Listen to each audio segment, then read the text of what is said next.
Right, what up guys? Unfortunately, I can't do a trade recap for today. My fault, Triple OG. But right now, I'm gonna do a live day trading on Doge and Gold right now.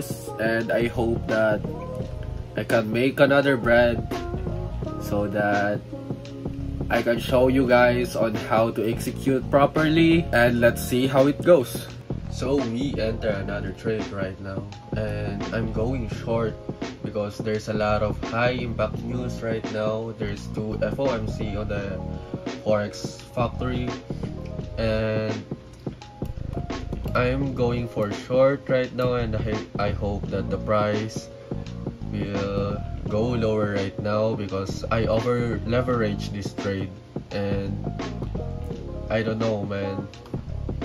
I'm so glad that I closed my take profit around here because the price goes up like unexpectedly, and I have some mistakes when I took a trade right here, and it is very risky because when I enter a trade here, I didn't follow my trading plan like 100% because this stop right here didn't even sweep this liquidity right here.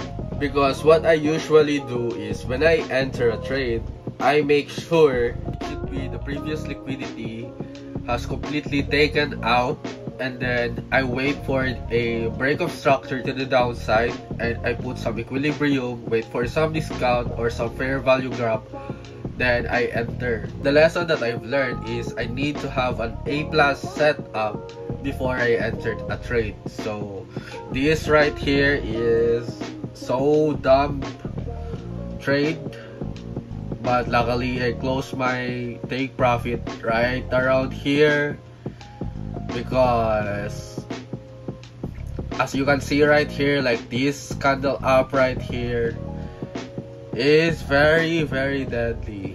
So how lucky I am that I exit on the market early before this candle go up, right? So we are in right now on gold, and I take a long position right now. So I update you guys on the trade tomorrow that we took today, and I apologize for this short video right now because I'm so fucking tired and I have to go to sleep early because we're going back to school again, and I will update you guys. So see you tomorrow.